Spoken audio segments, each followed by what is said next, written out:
नमस्कार साथियों, स्वागत है आपका अपने ही SKIT इंडिया ऑनलाइन प्लेटफॉर्म पर। जैसा कि आपको पता है कि मैं विगत कुछ दिनों से यूपी पुलिस कांस्टेबल का जो एग्जाम होने वाला है उसके लिए ऑफलाइन मैथ्स की प्रैक्टिस क्वेश्चन की सीरीज करा रहा हूं। जैसा कि हमारे कुछ बच्चे 2-3 दिन से एब्सेंट हो गए थे, तो उन्होंने कहा कि सर आप ऐसा करिए, कुछ क्लासेस हमें वीडियो माध्यम में रिकॉर्डेड करके दे दीजिए। तो इस संदर्भ में मैं आपके सामने प्रस्तुत हूं कुछ सवाल यूपी कांस्टेबल एग्जाम को लेकर, जिनमें पहला सवाल कुछ इस प्रकार है कि दो उम्मीदवार हैं, उनके बीच में चुनाव हो रहा है। उसमें से 15% लोगों ने वोट नहीं डाला है और 100 वोट इनवैलिड हो गए हैं। एक उम्मीदवार 45% वोट प्राप्त करता है और 400 वोटों के अंतर से वो जीत हासिल कर लेता है। बहुत से लोग ऐसे हैं इसको 100 मानकर पंक्ति विधि से हल करते हैं। मैं आपको इसका सलूशन केवल और केवल एक सिंगल लाइन में प्रोवाइड कराऊंगा। आइए देखते हैं कैसे। मैंने कहा जी कि कोई भी राशि अपने आप में 100% होती है। आपने कहा साहब ठीक है, राशि अपने आप में 100% ही होती है। मैंने कहा बढ़िया। उन्होंने कहा साहब 15% लोगों ने वोटिंग नहीं की है। मैंने कहा ठीक है, 15% लोगों ने वोटिंग नहीं की है। फिर जवाब आया कि साहब 100 वोट तो अयोग्य घोषित हो गए हैं, यानी इनवैलिड हो गए हैं। तो मैंने कहा उन्हें भी लिख दो, जब 100 वोट इनवैलिड घोषित हो गए तो 100 वोट इनवैलिड हो गए। एक उम्मीदवार था जिसे 45% वोट प्राप्त हुए। मैंने कहा सही है। अब दूसरा उम्मीदवार 400 वोटों से हार गया है। इस बात का मतलब यह है कि उसे 45% तो वोट मिले होंगे, लेकिन 400 वोट उसे कम मिले हैं, तभी तो वो हारा है चुनाव। बोले ठीक है साहब। तो मैंने कहा ऐसा करिए, टोटल करिए, 45 45 90 90 और 15 कितने होते हैं? आपने कहा साहब 105 होते हैं। मैंने कहा 105 से 100 कम कर दीजिए, तो आपने कहा 5 बचेंगे। मैंने कहा ठीक है। बोले साहब 5% की जो वैल्यू है, इस 400 में से 100 कम कर दीजिए, तो आपने कहा 300 बचेंगे। यानी 5% की वैल्यू 300 है। जैसा कि अभी कहा था कि कोई भी राशि अपने आप में 100% होती है। अगर 5% की वैल्यू 300 है तो फिर 100 बनाने के लिए इसे 20 से गुणा करेंगे, तो फिर इसे भी आप 20 से गुणा करेंगे, यानी कि 20 पंजे 100 हो जाएगा। यानी 100% की जो वैल्यू है मेरे भाई, वो 2 3 6, यानी कि कितनी हो जाएगी? 6000 हो जाएगी। ये इस सवाल का आंसर होगा। आइए बढ़ते हैं अगले सवाल पे। अगले सवाल में कहा गया है कि 6 मीटर त्रिज्या 8 मीटर ऊंचाई के एक लंबवृत्तीय शंकु का टोटल सरफेस एरिया निकालना, यानी संपूर्ण पृष्ठीय क्षेत्रफल। ये मेंसुरेशन का सवाल है, बहुत ही आसान किस्म का एक सवाल है। आइए मैं आपको बता दूं, एक शंकु आपको पता है कि कुछ ऐसा होता है। मैंने कहा ठीक है साहब, ऐसा होता है शंकु। उसमें क्या बोल रहा है? 6 सेंटीमीटर की त्रिज्या है, यानी ये जो दे रखी है ये 6 सेंटीमीटर ये त्रिज्या है। ऊंचाई शंकु में दो होती है, एक ऊंचाई जो आप जानते हैं और एक ये जो बड़ी तिरछी रेखा है, इसको त्रियक ऊंचाई के नाम से जाना जाता है। 8 सेंटीमीटर ऊंचाई, यानी ये 8 सेंटीमीटर है। मैंने कहा ठीक है। अगर आप ध्यान से देख पा रहे हो तो ये 90 डिग्री का कोण बनता है और ये 6 8 10 ये एक ट्रिपलेट होता है त्रिकोणमिति में। अगर आप चाहें तो निकाल भी सकते हैं पाइथागोरस प्रमेय लगा के। 6 छंग 36, 8 8 64, 64 प्लस 36 100, 100 का वर्गमूल 10, यानी ये त्रियक ऊंचाई हो गई। यानी ये L का मान हो गया 10 सेंटीमीटर।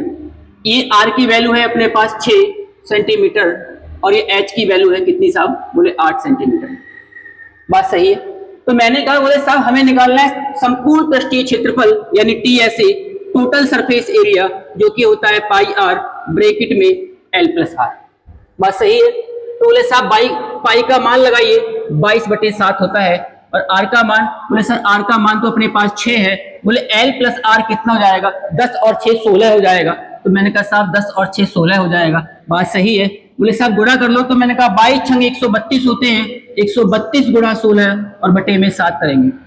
अब आपको क्या करना है मेरे भाई? आप 16 की 32 से गुणा करेंगे 132 से, तो 16 दूनी 32 के 2 हासिल 3, 16 तिया 48, 48 और 3 51 का 1 हासिल 5, 16 एकम 16, 16 और 5 कितने होते हैं? 21, और बटे में कौन? 7, 7 तिया 21। पूरा का नंबर कट जाएगा, आप जीरो उतारेंगे और एक बार देख लीजिए आंसर डेसिमल में ही आएगा। 7 तिया 21 पूरा हो गया, 1 0 10 बचेंगे, यानी 7 एकम 7। फिर डेसिमल लगाएंगे तो आएगा 301.71, 301.71 सेंटीमीटर स्क्वायर इस सवाल का सही उत्तर होगा। आइए बढ़ते हैं अगले सवाल की ओर। अगला सवाल परसेंटेज का है, बड़ा ही खूबसूरत सवाल है, बहुत ध्यान से पढ़िए और देखिए। अरविंद एक व्यक्ति है, वो अपनी आय का 75% खर्च करता है और शेष बचा लेता है। उसकी आय में 20% की वृद्धि हो जाने पर और खर्च में 10% की वृद्धि हो जाने पर पूछ रहा है कि उसकी बचत में कितने प्रतिशत की वृद्धि हो जाएगी। आइए देखते हैं, बड़ा ही आसान सवाल है और बहुत ही बेहतरीन तरीके से मैं आपके साथ इस सवाल को साझा करूंगा। जैसा कि आपको पता है कि 75% की अगर मैं बिल की बात करूं तो आपने कहा साहब 75% का मतलब 3/4 होता है। मैंने कहा बढ़िया है। बोले साहब 4 का मतलब क्या है? तो मैंने कहा 4 का मतलब यहाँ इनकम से है। बोले साहब 3 का मतलब, मैंने कहा 75% खर्च कर रहा है, इस बात का मतलब ये इसका खर्चा है, दैट इज एक्सपेंडिचर है ये। बोले ठीक है साहब, तो मैंने कहा ऐसा करिए, यहाँ पे इनकम लिख दीजिए और यहाँ पे खर्चा लिख दीजिए, और इनकम में से अगर खर्चा घटा दूं तो सेविंग बचती है। बच्चे को ये बात पता है, यानी यहाँ पे सेविंग हो जाएगी। बात सही है? बोले ठीक है साहब। तो मैंने कहा यहाँ पे 4 लिखा, ये खर्चा 3 है। अगर 4 रुपया आपकी तनख्वाह है, 3 रुपए आप खर्च करते हैं तो बचेगा कितना? आपने कहा साहब 1 बचेगा। मैंने कहा बहुत बढ़िया, 1 बचने वाला है। फिर एक बालक कह रहा है कि साहब उसकी आय में 20% की वृद्धि हो रही है। तो मैंने कहा कर दो 20% की वृद्धि। किसने मना किया है? तो उसने कहा साहब 20% की वृद्धि हो रही है, प्लस का निशान लगा दिया। बात सही है। फिर कह रहा है 10% की खर्च में वृद्धि हो रही है। तो मैंने कहा 10% की खर्च में वृद्धि कर दो। फिर एक सवाल आया, बोले साहब बचत में, मैंने कहा जिसमें ना पता हो उसमें आप कोई वेरिएबल मान लीजिए, आप चाहे एक्स मान लीजिए, चाहे आप वाई मान लीजिए, चाहे आप ए मान लीजिए, वो आपके ऊपर डिपेंड करता है। बोले ठीक है साहब। मैंने कहा ठीक है। तो फिर इसे देखिए, 20 चौक कितना हो जाएगा? बोले साहब 80 हो जाएगा। तो मैंने कहा 10 तिया, तो बोले 10 तिया 30 हो जाएगा। और एक्स एकम कितना हो जाएगा? बोले साहब एक्स हो जाएगा। बात सही है। 80 में से 30 माइनस कर दीजिए तो x की वैल्यू कितनी आएगी? तो बोले साहब x की वैल्यू 50% आएगी। कैसे निकाल दिया? आपको पता है कि अगर इनकम में से खर्चा घटा दूं तो क्या निकल के आएगा? बचत निकल के आएगा। क्योंकि ये सब परसेंटेज में है तो राशि भी कैसी आएगी? परसेंटेज में आएगी। इस मेथड को जीएसएम मेथड के नाम से जाना जाता है। आगे बढ़ते हैं। दो संख्याओं का योगफल दे रखा है 128 और उनके मासा और लासा 8 और 504 हैं। उन संख्याओं के व्युत्क्रमों का योगफल यानी संख्याओं का उल्टा निकालना है। अगर आपने लासा मासा का कॉन्सेप्ट पढ़ा है तो आपको ये बात पता होनी चाहिए कि अगर दो संख्याएं x अनुपात y के अनुपात में है और उनका मासा अगर h है तो संख्याएं क्या होंगी? hx और hy। संख्याएं क्या होती हैं? आपने कहा साहब hx और hy होती है। अगर मैं योग की बात करूं तो hx प्लस hy, यानी h अगर मैं यहां से कॉमन निकाल दूं मेरे भाई तो hx प्लस y, और योग है कितना? आपने कहा 128। और मेरे भाई मासा कितना दे रखा है? मासा दे रखा है 8, यानी 128/8 अगर मैं कर दूं तो अगर आपको पहाड़ा याद है तो 16 8 128 होते हैं, यानी x प्लस y की वैल्यू कितनी हो गई? 16। x प्लस y की वैल्यू कितनी हो गई? 16। फिर एक बालक ने मुझसे कहा कि साहब अगर हम एलसीएम को एचसीएफ से भाग दे दें तो संख्याओं का गुणनफल निकल के आता है। मैंने कहा बढ़िया, क्योंकि लासा गुणा मासा बराबर पहली संख्या गुणा दूसरी संख्या होती है। ये कॉन्सेप्ट आपको पढ़ाया गया है। तो आपने कहा साहब 504 लिखिए यहाँ पे और बटे में 8 लिखिए और इसे हल कर दीजिए। तो बोले इसे हल करेंगे तो 8 छंग 48 आएंगे। कितने बचेंगे? 6 और 8 बट्टू कितने आएंगे? 8 चौक 32, 8 छंग 48, 3 बच रहे हैं ना। 8 छंग 48, 2 बच रहे हैं, सॉरी 8 छंग 48, 2 बच रहे हैं और 8 तिया 24, ये जाएगा 63। यानी एक्स वाई की वैल्यू कितनी जाएगी? 63। अब चाहे आप हल कर लीजिए या यही आप इसे ब्रेक कर लीजिए। 9 सत्ते 63, 9 और 7 16, एक संख्या 9 हो गई, दूसरी 7 हो गई। असलियत में 9 अनुपात 7 है। संख्याएं कितनी हो गई? संख्याएं हो गई 9 नेम 81 और 8 सत्ते 56। इन संख्याओं का व्युत्क्रम मुझसे पूछ रहा था। व्युत्क्रम मतलब होता है 1/x प्लस 1/y। अगर मैं इसे हल करूं तो आप कहेंगे साहब x प्लस y ऊपर पहुंच जाएगा और नीचे कौन हो जाएगा? xy। अगर हम चाहते तो सीधे यहां से ये 16 लिखता और ये बटे में कौन लिखता? 63 लिखता और आंसर आ जाता। ये कुछ करने की जरूरत नहीं थी। फिर मैंने ये क्यों किया? कल को अगर संख्याएं पूछने लगता तो संख्याएं ऐसे ही निकलती। 9 और 7, पहली संख्या जाती है हमारे पास 9 8 72, दूसरी संख्या जाती है हमारे पास 7 8 56। अब चूंकि हमसे व्युत्क्रम का योग पूछा है तो x प्लस y की वैल्यू कितनी है मेरे पास? x प्लस y की वैल्यू है मेरे पास 16 और एक्स वाई की कितनी है? एक्स वाई की है 63, यानी 16/63 इस सवाल का सही उत्तर होगा। आइए बढ़ते हैं अगले सवाल की ओर। अगला सवाल बड़ा ही बेहतरीन सवाल है। ये सवाल सीपीयू एक परीक्षा होती है जो एसएससी कंडक्ट कराती है, उसमें पूछा गया था। आइए इस सवाल को देखते हैं। कह रहा है एक व्यापारी है, किसी वस्तु के अंकित मूल्य पर 8% की छूट दे रहा है। तो मैंने कहा ठीक है, छूट हमेशा अंकित मूल्य पर ही दी जाती है। आपने कहा सर अंकित मूल्य मान लीजिए, तो मैंने कहा अंकित मूल्य जो है एमपी, उसे बोलते हैं अंग्रेजी में मार्क प्राइस। 8% का डिस्काउंट दे रहा है, तो बोले साहब 8% का मतलब क्या होता है? तो मैंने कहा 8% का मतलब होता है जी 2/25। इस बात का मतलब यह है कि 25 वाली वस्तु पे 2 यूनिट की छूट उसे मिल रही है। फिर वस्तु बेच कितने में रहा है? तो आपने जवाब आएगा साहब 23 में बेच रहा है, यानी 23/25। बात सही है, कोई दुख तकलीफ नहीं होनी चाहिए। 18 वस्तुएं खरीदने पर 3 वस्तुएं फ्री दे रहा है वो व्यक्ति। अब कुल मिला के वस्तुएं कितनी है? 18 वस्तुएं खरीदी है, 3 मुफ्त पाई है, यानी 21 वस्तुएं हैं। अगर 21 वस्तुएं हैं, उसमें से मुफ्त कितनी बेच रहा है? 3। 3 एकम 3, 3 सत्ते 21, 1/7, यानी एक वस्तु क्या कर रहा है? वो 7 में फ्री दे रहा है।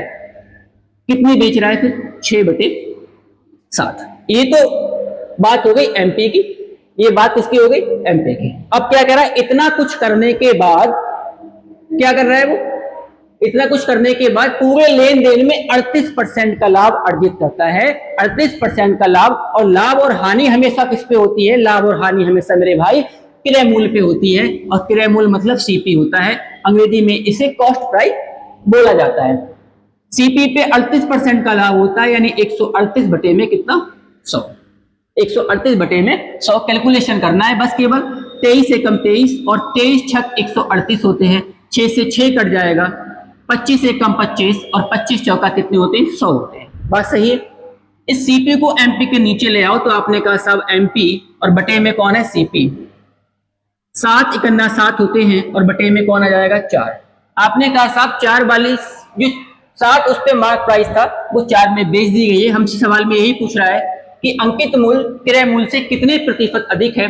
तो आप मुझे बताइए कि ये 3 ज्यादा है किससे? क्रय मूल्य से। तो 3/4 गुणा में 100 कितना हो जाएगा? ये 75%। ये हो जाएगा 75%। आइए अगले सवाल की ओर बढ़ते हैं।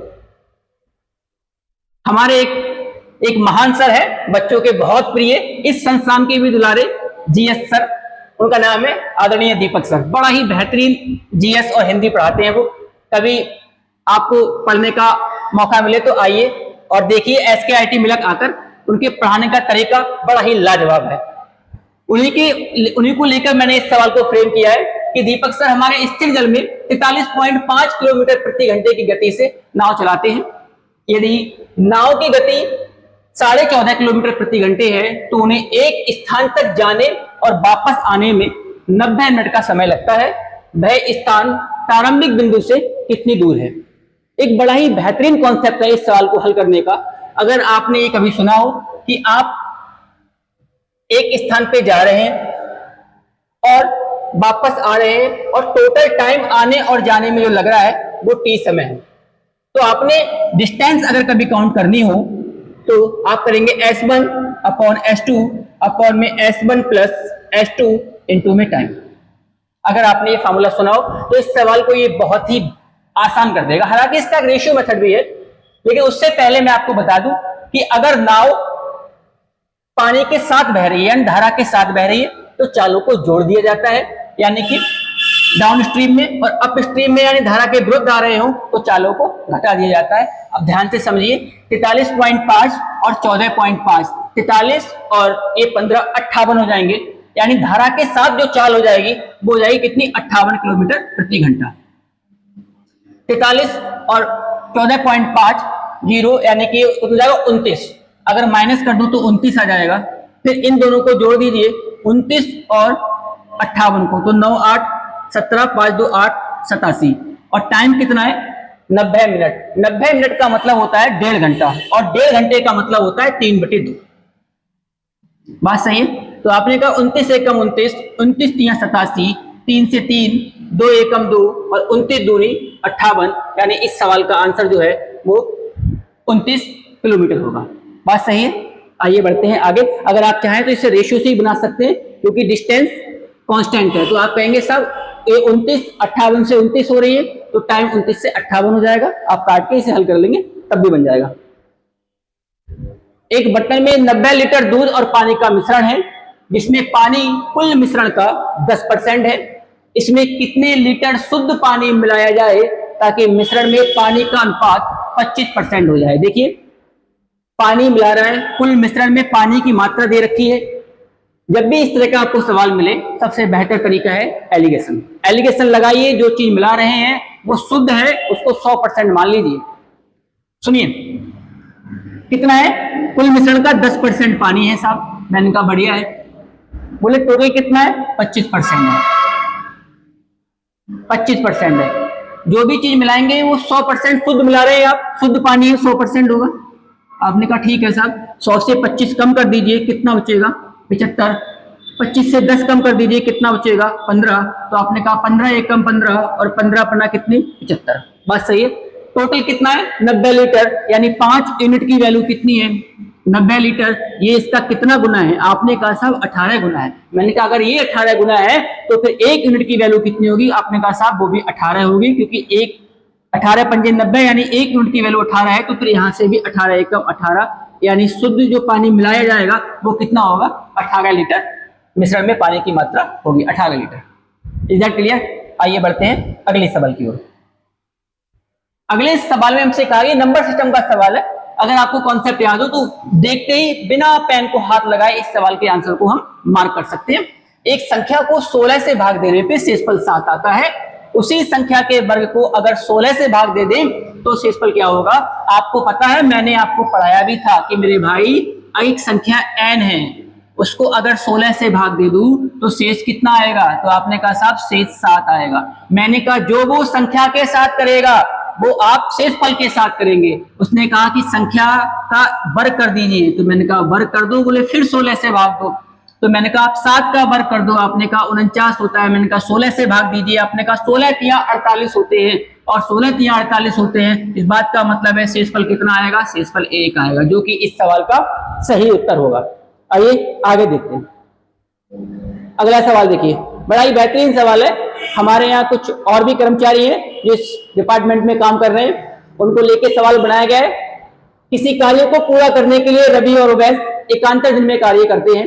एकांतर दिन का मतलब होता है अल्टरनेट डेज में। आज रवि ने किया है तो कल उवैस करेंगे, फिर उसके अगले दिन रवि करेंगे।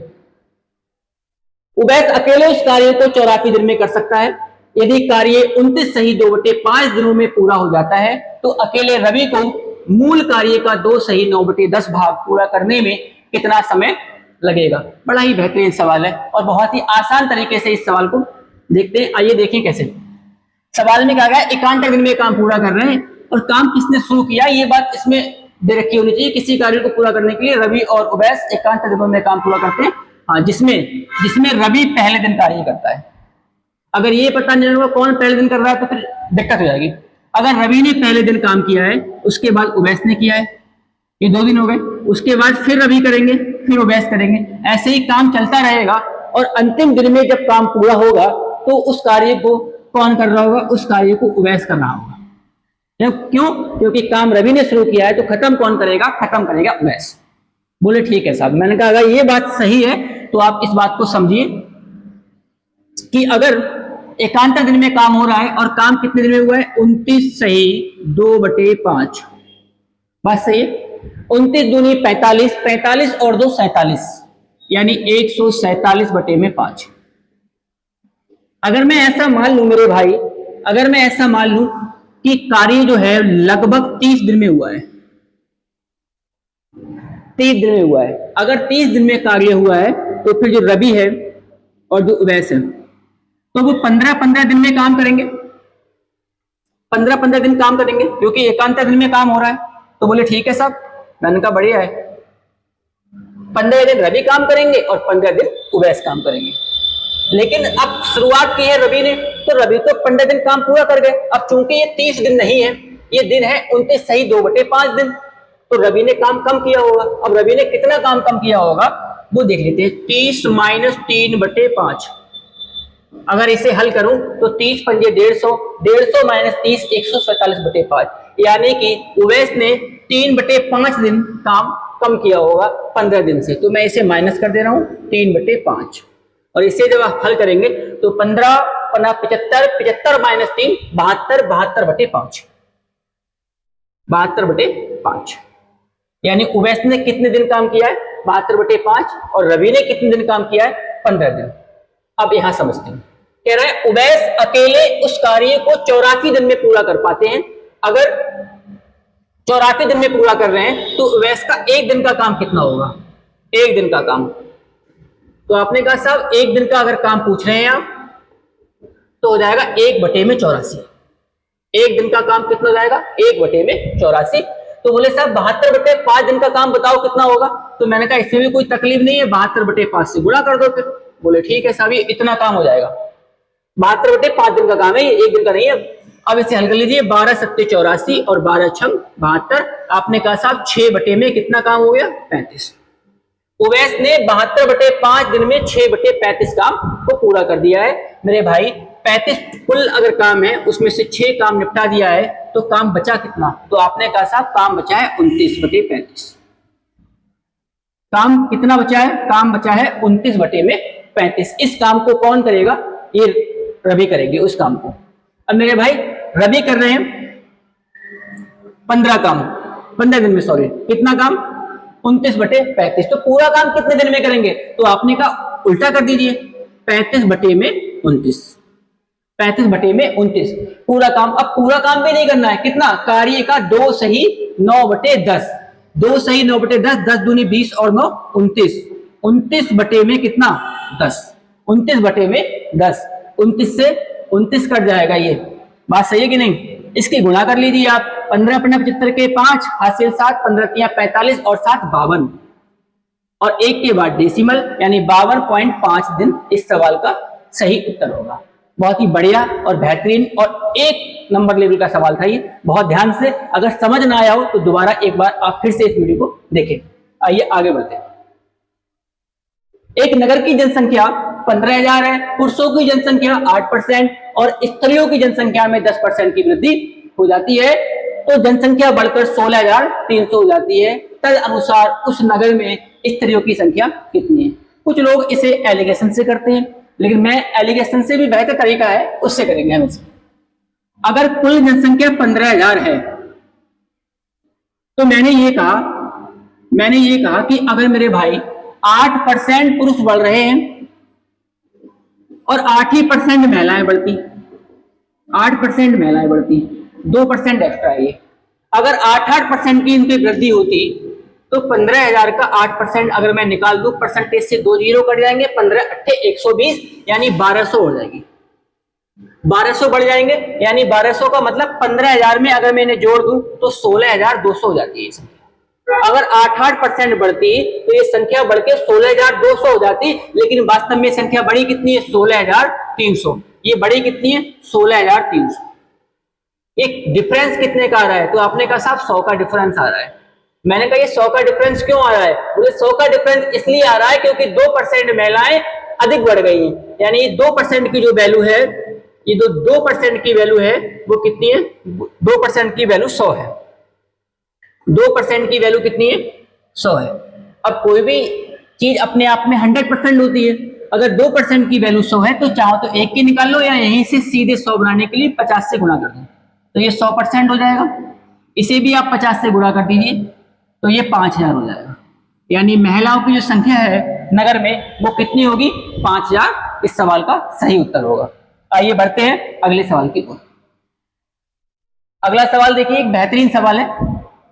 पाइप ए एक टैंक को 140 घंटे में भर सकता है, पाइप बी उसी टैंक को 168 घंटे में भर सकता है, पाइप सी उसी टैंक को 210 घंटे में भर सकता है।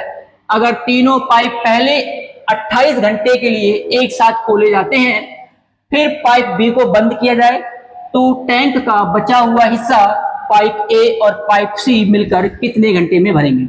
यानी पाइप ए और सी लगातार काम कर रहे हैं, लेकिन पाइप बी को क्या किया है? 28 घंटे एक काम करने के बाद इसे बंद कर दिया गया है। एक बात बताइए ध्यान से कि बी उस टैंक को कितने घंटे में भर पा रहा है? 168 घंटे में। 28 घंटे उसने काम किया है, तो बी का अगर मैं 1 घंटे का काम पूछूं आपसे तो आप कहेंगे साहब बी ने 1 घंटे में कितना भर दिया होगा? 1/68। 1/168 इतना काम बी ने किया होगा। कितने दिन में? ये 1 घंटे का काम है।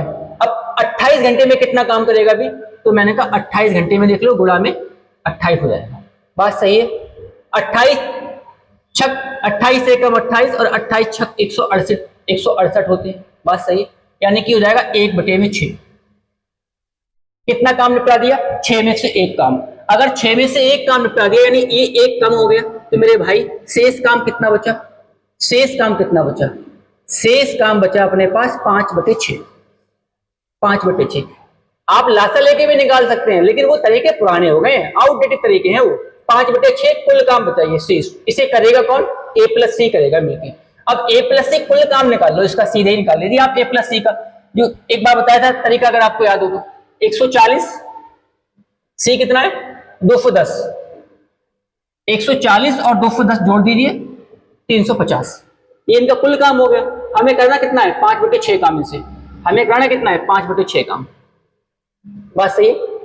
5/6 काम हल कर लीजिए। 0 से 0 कट जाएगा, 7 तियां 21, 7 पंजे 35, 5 से 5 काट दीजिए। बात सही है कि नहीं। फिर इसे काटिए, 2 तियां 6 और 2 सत्ते 14, 3 से 3 कट जाएंगे। कितना आ रहा है 70 दिन। अब 70 दिन तो आंसर है नहीं, क्यों, ये तो शुरुआत से लेके अंत तक का काम है। अब इसमें 28 दिन तो सी ने भी काम किया है इनके साथ में। ये 70 दिन जो आया है सवाल में, ये 70 दिन कब आया है, जब सी ने भी काम किया है इनके साथ। और हमें चाहिए ए और सी का, तो 28 दिन क्या करने हैं माइनस, क्योंकि शेष काम करवाना है मुझे, और ये टोटल काम था इसका 5/6। तो 70 में से आप 28 माइनस कर दीजिए, तब A+C का काम निकल के आएगा।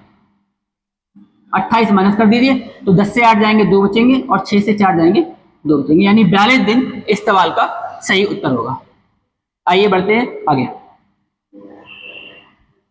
ये बहुत ही आसान एकदम लल्लू सवाल है। एक परीक्षा में अधिकतम अंकों के 20% अंक प्राप्त करने वाला छात्र 5 अंकों से फेल हो गया। करते कैसे, उन्होंने कहा 20% प्राप्त किए हैं और 5 अंकों से ये फेल हो गया है। एक दूसरा छात्र है जिसने 30% अंक हासिल किए हैं और पास होने से वो 20 अंक अधिक ले आया है। बहुत ही आसान तरीका है। दोनों साइड का डिफरेंस लेते हैं, अंतर, यानी 30 20 10 हो जाएगा, और इनका अंतर लेंगे तो ये 25 हो जाएंगे, क्योंकि माइनस का 5 है, वो 25 हो जाएंगे, ये 25 हो जाएगा। अगर मैं यहां से आपसे कहूं कि 1% की वैल्यू कितनी होगी, तो आपने कहा 2.5 नंबर। अगर मेरे भाई 2.5 नंबर पे 1% बन रही है, तो 5 पे कितनी बनेगी 2%। यानी व्यक्ति पास कब होगा, पास परसेंटेज पास तब होगा जब वो 20% नंबर लेके आए और प्लस में 5 नंबर और ले आए। अब 5 नंबर पे कितनी परसेंटेज है, आप चाहें तो सीधे निकाल सकते हैं, इसे 2.5 से भाग देंगे। 25 दूनी 50, यानी 2%, यानी पास होने के लिए उसे कुल मिलाकर 22% नंबर चाहिए, तब जाके वो पास होगा। यहां से एक बात और पूछ सकता है कि कुल पूर्णांक कितना होगा। कुल पूर्णांक मतलब 100% की वैल्यू मुझसे पूछ सकता है, तो 100% की वैल्यू कितनी जाएगी 250। कल को अगर पूर्णांक पूछ ले तो 250 हो जाएगा। हमसे पूछ रहा था 5%, तो 5% है 22%, यानी ऑप्शन नंबर सी। आइए बढ़ते हैं आगे। एक सवाल देखिए, एक दुकानदार एक वस्तु की कीमत में 41% की वृद्धि करता है, और फिर मुद्रित मूल्य मतलब मार्क प्राइस यानी अंकित मूल्य पर 41% की छूट देता है। कुल लाभ या हानि बताइए। सक्सेसिव लगा दीजिए, सबसे आसान तरीका। 41 माइनस 41 कट जाएगा, फिर माइनस 41 गुना 41/100, यानी 41 का स्क्वायर 1681/100। 1681 मतलब 16.81% लॉस हो जाएगा। एकदम आसान सवाल है, ऐसे करिए। 41 माइनस 41 फिर माइनस 41 गुणा में 41 बटे में कितना 100, ये 0 हो जाएंगे। और यहाँ 41 का बराबर होता है 1681, और 1681/100 यानी कि 2 के बाद डेसिमल 16.81% लॉस क्यों यहाँ माइनस दिखा रहा है, हानि होगी। अगर ये प्लस में होता तो वृद्धि होती। आगे बढ़िए भाई। अधिकतम संभव गति क्या है कि कोई व्यक्ति 13.3 और 20.9 किलोमीटर की दूरी तय करता है, जबकि प्रत्येक स्थिति में लगने वाला समय घंटों में एक पूर्ण संख्या हो। मेरे दिमाग में तुरंत ये घंटी बज जाती है, अधिकतम संभव गति यानी कि मासा निकालना है। और मासा निकालने के लिए मैंने आपको बताया हुआ एक बहुत ही आसान तरीका कि इन दोनों का आप अंतर ले लीजिए। जब आप इनका अंतर लेंगे तो आप पाएंगे कि 9 से 3 जाएंगे, 6 बचेंगे मेरे पास, यानी ये 7.6 आ रहा है। अब देख लीजिए 7.6, इनमें से कौन सा नंबर 7.6 को डिवाइड कर रहा है, तो वो एक ही नंबर है 19, यानी 1.9, 19 चौक 76 होते हैं, यानी 1.9 इस सवाल का परम सत्य उत्तर होगा। आइए बढ़ते हैं अगले सवाल की ओर। अगला सवाल बड़ा ही प्यारा और ये सवाल बड़ा ही वायरल सवाल है, जो आए दिन एग्जाम्स में पूछा जा रहा है। आप इस सवाल को बेहतर तरीके से करके जाए और समझ के जाए, बड़ा ही आसान सवाल है। आइए देखिए, एक चावल के मूल्य में 20% की कमी हो रही है, 20% की कमी हो रही है, रेशियो में से लाएंगे हम लोग। 20% मतलब होता है 1/5। मेरे भाई प्राइस पहले 5 था, 1 की कमी हो गई, कितना हो गया 4। प्राइस जो है वो कंजप्शन का जस्ट उल्टा होता है। कंजप्शन मतलब खपत होती है,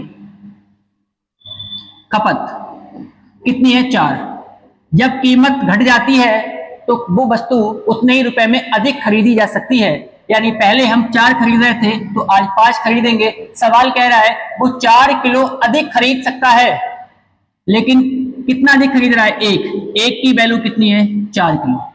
अगर मुझसे पूछता कि पहले कितने खरीद रहा था तो मैं कहता गुणा में 4 यानी 16 किलो, और अब कितनी खरीद रहा है तो आपने कहा साहब गुणा में 4 20 किलो, यानी वो अब 20 किलो खरीद पा रहा है। कितने रुपए में, 480 रुपए में। अगर 480 रुपए में वो 20 किलो खरीद पा रहा है तो कितने रुपए किलोग्राम चीज हो गई, आपने कहा साहब 24 रुपया प्रति केजी वस्तु का मूल्य हो गया। यानी ये इस सवाल का उत्तर हो गया।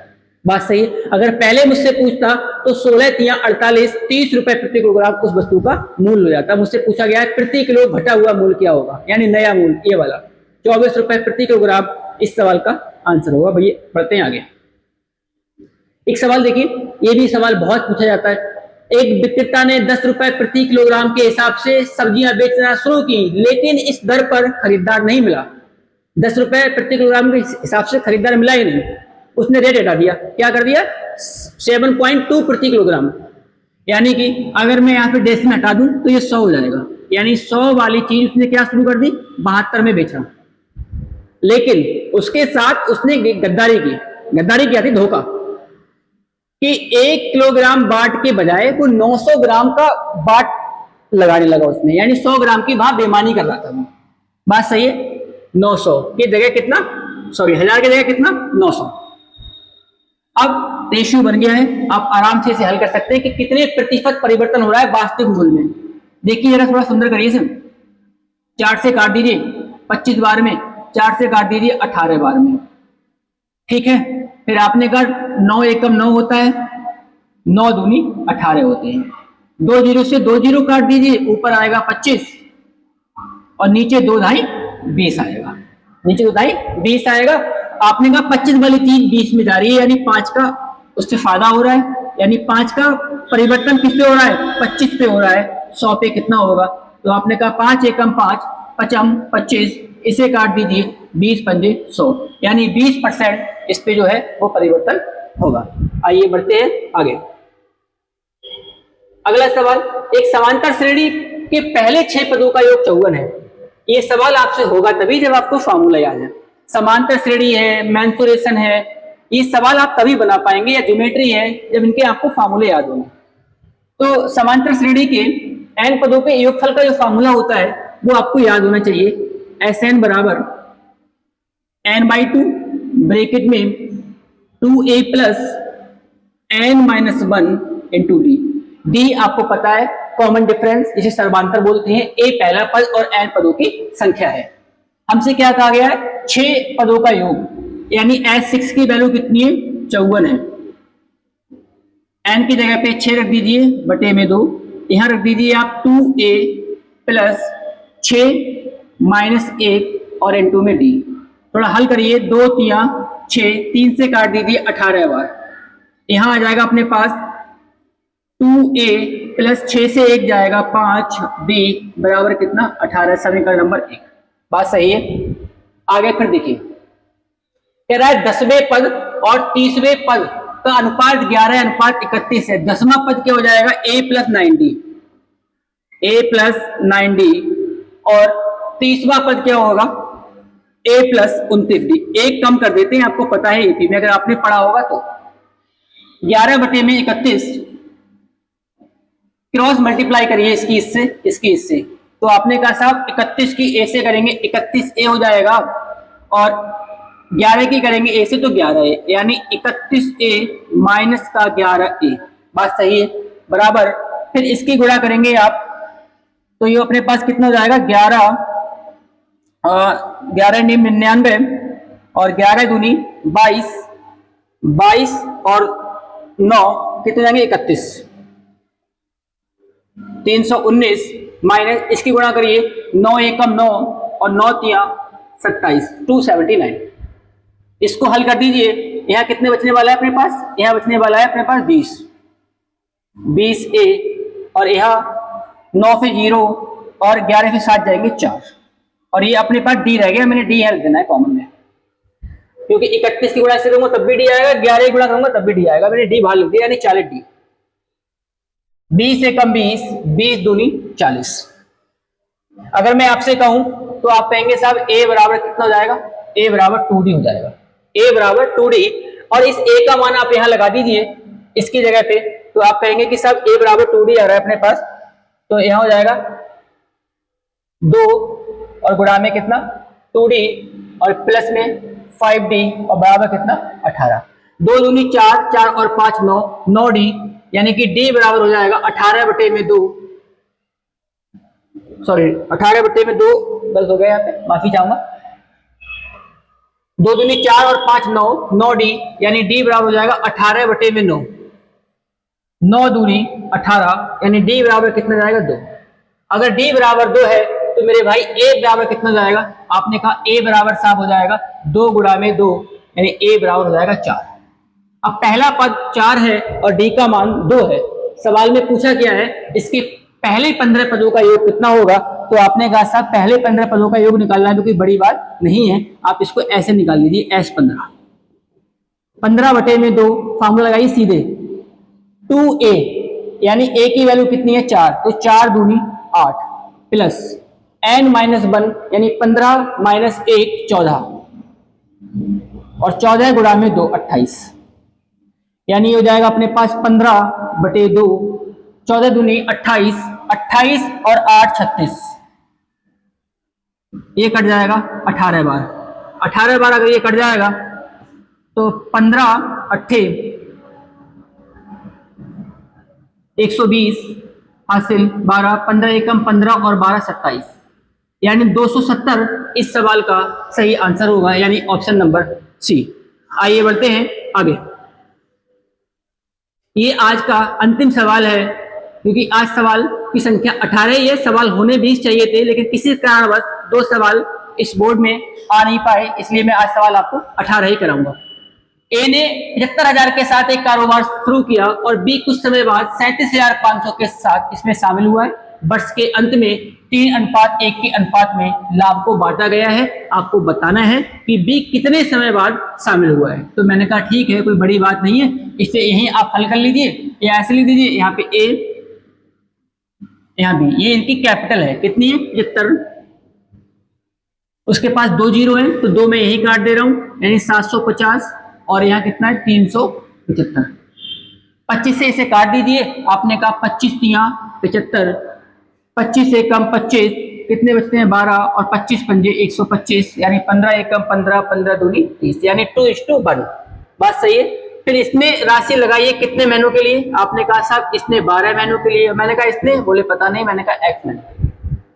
फिर बात ये होती है 12 दूनी कितने हो जाएंगे 24। बात सही है कि नहीं। लाभ कितना और ये कितना हो जाएगा x, और लाभ किस रेशियो में है, तो लाभ है 3:1 के रेशियो में। आपने कहा 3 एकम 3 और 3 अट्ठे 24, x की जब वैल्यू निकालूंगा तो x बराबर 8 मंथ आ जाएंगे, यानी x ने जो पैसा लगाया है वो 8 माह के लिए लगाया है, 8 माह के लिए। अब वो हमसे पूछ रहा है कितने महीनों बाद शामिल हुआ है। अब कुल 12 महीने हैं, 8 महीने वैल्यू निकल के आई है ये क्या कि 8 महीने के लिए उसने पैसा लगाया है 12 में से, तो शामिल कब हुआ होगा, शामिल हुआ होगा 12 माइनस 8, यानी कि x जो है वो 4 माह के लिए, 4 माह बाद, सॉरी x 4 माह के बाद उस व्यवसाय में शामिल हुआ होगा। उम्मीद करता हूं कि आपको ये सेशन अच्छा लगा होगा। अगर सेशन अच्छा लगा हो तो वीडियो को लाइक करें, चैनल को सब्सक्राइब करें। धन्यवाद।